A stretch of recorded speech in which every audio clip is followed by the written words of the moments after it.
There is a place in North America where the ocean freezes solid enough to drive a truck across it, where the sun disappears for weeks at a time and the darkness becomes so complete that starlight casts shadows on the snow. Where the wind does not blow against you, it blows through you. Where the nearest hospital is a 2-hour flight away, and the weather decides whether that flight ever happens. And in those houses, on that frozen coast, people are waking up and doing what their ancestors did 4,000 years before them. They are feeding their dogs, reading the ice, checking the sky, deciding whether today is a day the Arctic will let them live on it. This is Nunavut, Canada's newest and largest territory, 2 million square kilometers of Arctic wilderness and a population of just 39,000 people. The Inuit have lived here for 4,000 years, not passing through, not merely enduring, but thriving, in conditions that the rest of humanity classified as uninhabitable. And the question that this landscape demands, the question that has no easy answer, is this: how? How does a people not merely survive in the harshest environment on the continent, but build a culture so rich, so complete, and so specifically suited to this place that 4,000 years later, it is still here? Stay with us, because the answer will change the way you think about what human beings are capable of.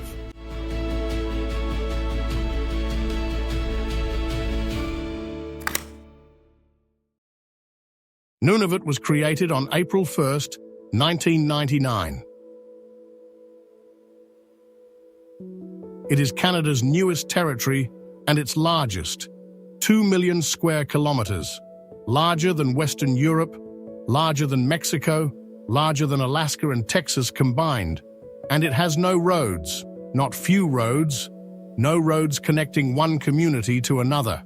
25 communities scattered across 2 million square kilometers of Arctic wilderness.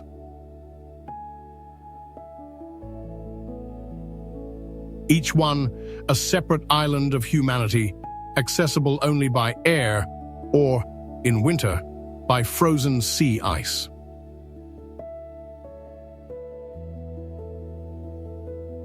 The territorial capital, Inuit, sits at the northern end of Frobisher Bay on Baffin Island. It has a population of roughly 8,000 people.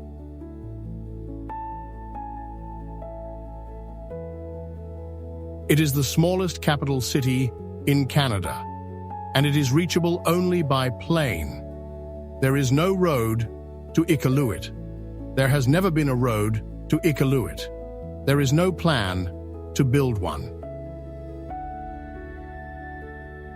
A bag of apples in Inuit costs $25. A case of water, $40. A 2-bedroom house, over $400,000 in a city with no road access, no trees, and temperatures that average minus 22 degrees Fahrenheit in January.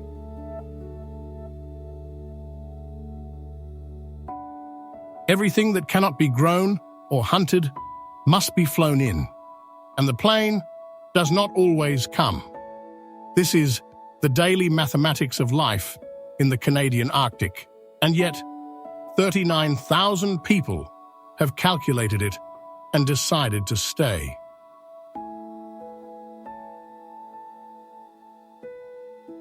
The Inuit did not arrive in the Arctic the way most peoples arrive in difficult places, pushed by war or famine, stranded by circumstance, making the best of a bad situation. They moved into the Arctic deliberately. Around 2500 BCE, a culture researchers call the Arctic small tool tradition began moving east across the top of North America.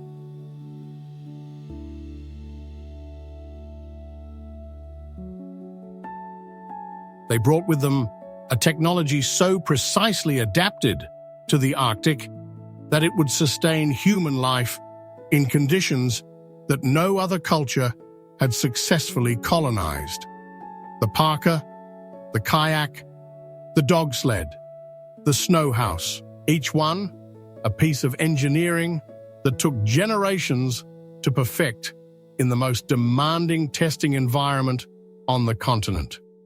The traditional Inuit parka is one of the most thermally efficient garments ever designed.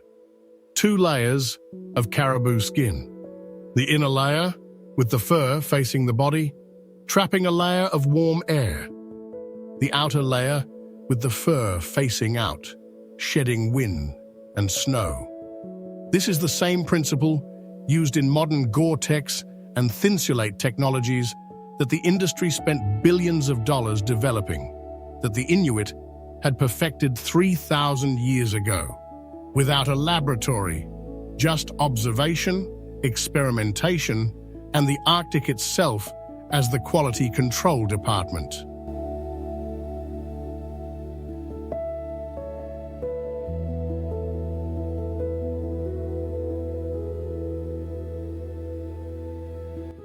Here is the first thing that the Arctic hides from outsiders.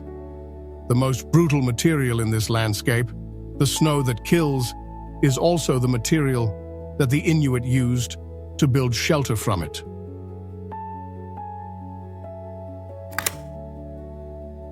The igloo.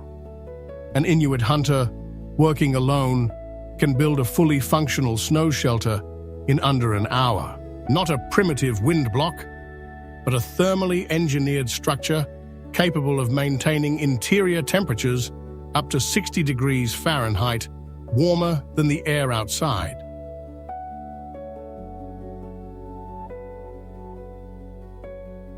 The design is precise. The entrance tunnel is cut low so that cold air, which is heavier than warm air, cannot flow into the living space. At the center of the igloo burns a Quillica seal oil lamp carved from soapstone. This lamp has been the heart of Inuit domestic life for 4,000 years. It provides heat, melts snow for water, dries clothing, and cooks food. 1 lamp, 5 functions, fueled by an animal hunted on the sea ice.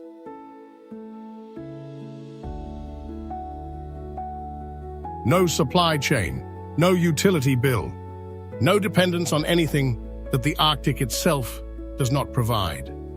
The sea ice is not empty.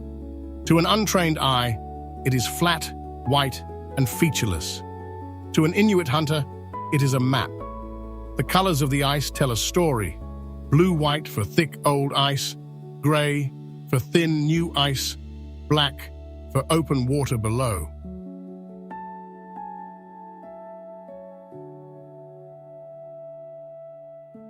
A hunter finds an igloo a seal's breathing hole and waits, completely still, completely silent, for as long as it takes, in temperatures that freeze exposed skin in under 2 minutes. This is called still hunting. It requires a quality of patience that the modern world does not teach. When the seal surfaces, the hunter has 1 second, 1 motion. A lifetime of practice compressed into a single moment. A single seal provides 50 pounds of meat, fat for the lamp, and skin for clothing. The Inuit did not hunt the seal to survive. The seal is the reason survival was possible at all.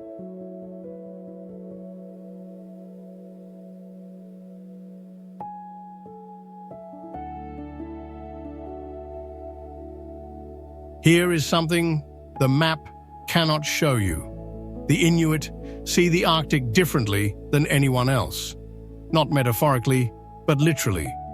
Their language, Inuktitut, contains distinctions about snow and ice that English cannot make.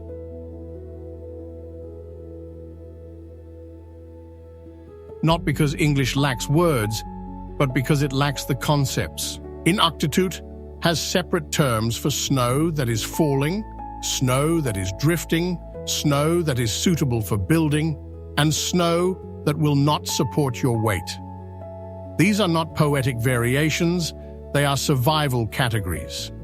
A hunter who cannot distinguish between pukak, the loose snow beneath the surface, and upsick-wind compacted snow, cannot build a shelter in a storm.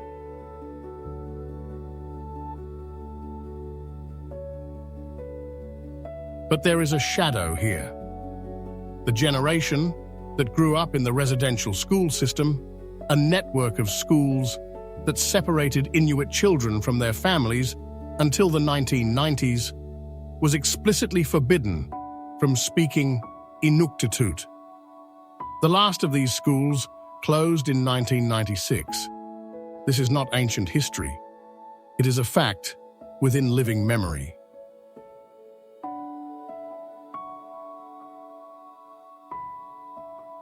Within the lifetime of many people watching this right now, culture is not stored in buildings. It is not kept in institutions or preserved in museums. Culture is stored in people, in the specific knowledge that one person holds and chooses to pass to another.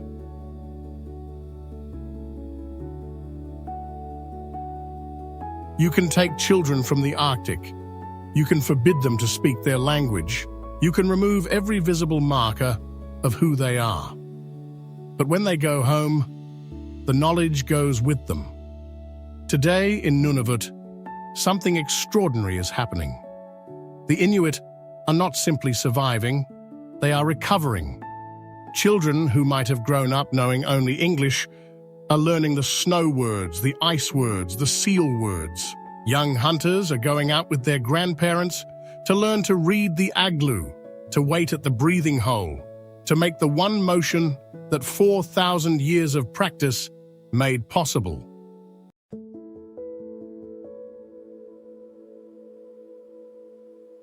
The answer to our question, how have they survived, is now clear.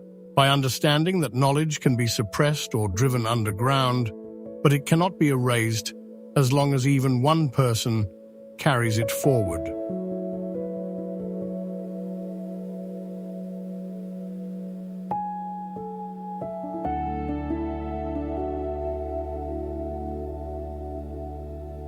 The Inuit have a concept that does not translate cleanly into English, Isuma. It is usually rendered as thought or reason, but its meaning is larger. Isuma is the quality of a person who understands their situation completely, who knows the ice, the weather, and the season.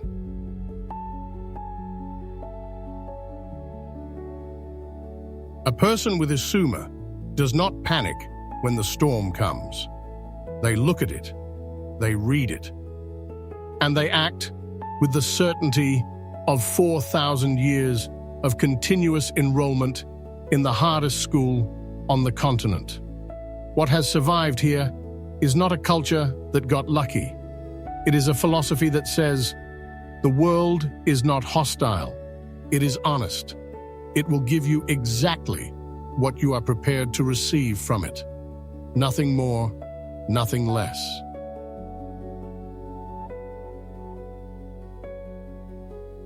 And if you learn to listen to the ice, to the wind, and to the silence that carries more information than most people hear in a lifetime, it will keep you alive. 2 million square kilometers, 39,000 people. One enduring truth. Home is not the place that welcomes you. Home is the place you learn to read.